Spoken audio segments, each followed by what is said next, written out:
What gives here? Is it more impressive with Philly just draining Green Bay, or is Green Bay just one of those frauds that we often talk about in the league? Well, they're the 7th seed, and the only 7 seed to ever win was last year, and them against Dallas, which was, the I think that's 1 out of 10. The one team out of the 10 games that they've had in the wild card round with a 7 seed involved in it. And I don't, you know what I mean?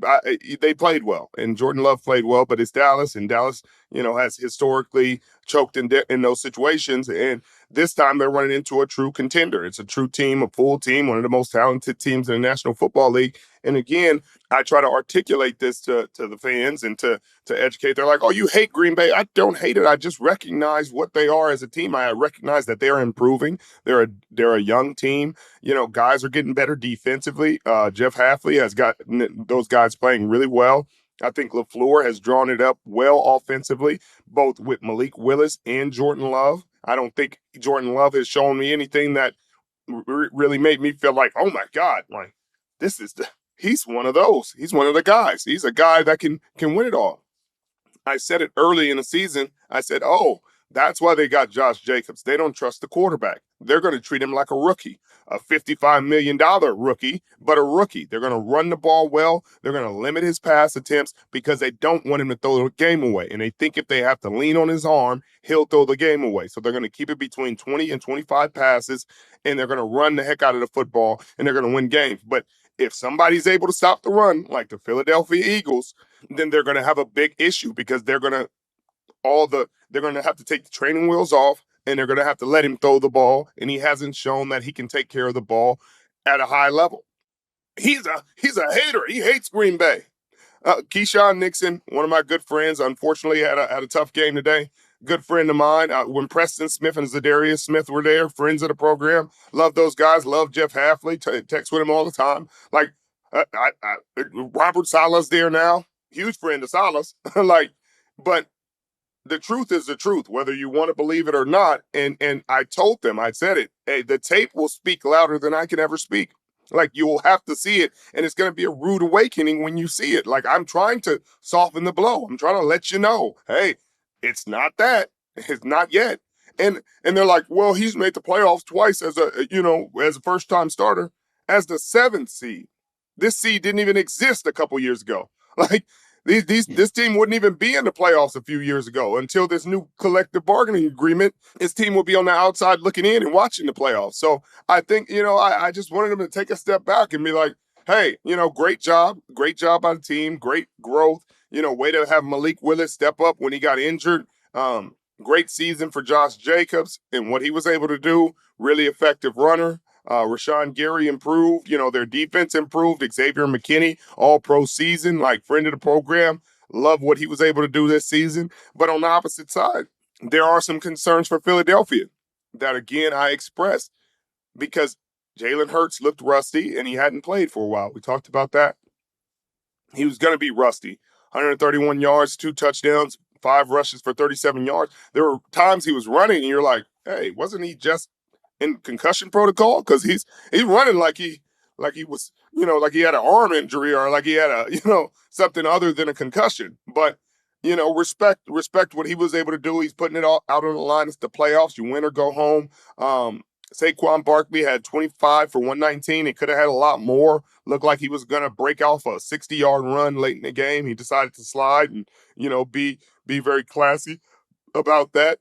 There were a lot of people who ripped up parlay tickets because they had a Saquon touchdown and they feel like Saquon let him down. I'm sure he's getting a lot of DMs and texts and stuff. That's the dirty part of the game right now, because it's like he kind of did what's right, you know what I mean? Because imagine he pulls his hamstring on an unnecessary run all the way down there. But he did what he felt was right, and people are going to be like, it's fixed. And he knew what was on the line, and he knew I had money. He didn't know nothing about that. He didn't care about that. He knew the game was won. It was decided. He showed mercy. He seemed to be that kind of guy that he got a good heart, good spirit, has a lot of respect for the game and a respect for people who came before him. And he wasn't trying to add insult to injury to the Green Bay Packers. He wasn't trying to disrespect that franchise or anything like that. He said, hey, damage is done. This game is won. Hey, I'm going to take a knee, and I'm not going to put more points on y'all than needs to be. And that's his decision. But defensively, they played a really good game. They took the ball from Jordan Love 3 times. They got the fumble early on in the game on special teams. That was a big difference in the game, and they kept being relentless. Nolan Smith, one of his best games as a pro, came at the time they needed it most in the playoffs. He played a really, really good game. A lot of pressure, couple TFLs, 2 sacks. Dallas Goedert made some unbelievable catches that they had to have. One-hand catch in traffic, great catch. We talked about A.J. Brown didn't have a touchdown, but he had a crucial block on the Dallas Goedert touchdown run. And so, he's making an impact in other ways, even when he's not getting the ball. You didn't see the same frustration on the sideline. You didn't see the frowning. You didn't see the selfishness. You saw a guy that understands, hey, in the playoffs, you do whatever is necessary to win this game. And that's what he did. And I respect that. Great win for the Philadelphia Eagles. They're going to probably host the winner of the game tomorrow, or they're not probably. They're going to host the winner of the Vikings-Rams game, which will be a very interesting game. You won't get Stafford in Detroit right now, but if you get Stafford in Philly or even Minnesota in Philly, I think that's going to be a real dogfight for them. And I think they'll have some answers. It'll be a much tougher game than they just faced. Well, shout out also to friend of the program, Darius Slay, with getting an interception. 34 years old. He's still playing the game like a young man. And then also credit to the Philadelphia Eagles. Quinyon Mitchell looks like a superstar, as a rookie right now. And they doubled down at the cornerback position in the draft by also drafting Cooper DeJean. That's one thing I realized this offseason, Richard, with the Detroit Lions finally being a good team. Good teams stay good by having good off seasons, winning off seasons, and you don't need to be drafting top 5 in the draft to have a great off season. They're targeting best player available, and they got 2 stars in this past draft in Quinyon Mitchell and Cooper DeJean. So, credit to the Philadelphia Eagles. This next week, it's going to be a challenge for them. Either the Vikings or the Rams coming to town. It should be a very, very interesting matchup next Sunday.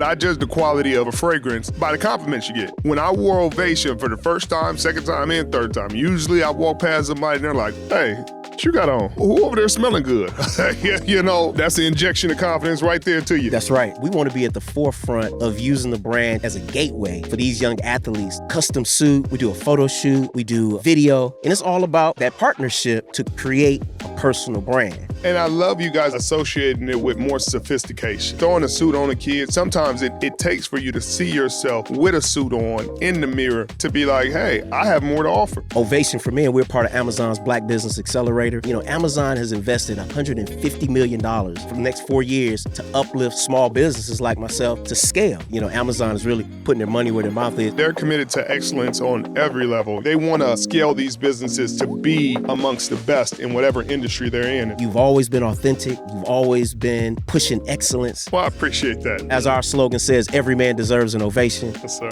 Listen, this relationship with Ovation for Men, Richard Sherman, the volume, this is just the beginning. I appreciate you guys letting me be a part of your journey. If you haven't already checked them out, go out there, get your man some. And get the sport too. And it can be Christmas, birthday, holidays, or yesterday. But make sure you get it.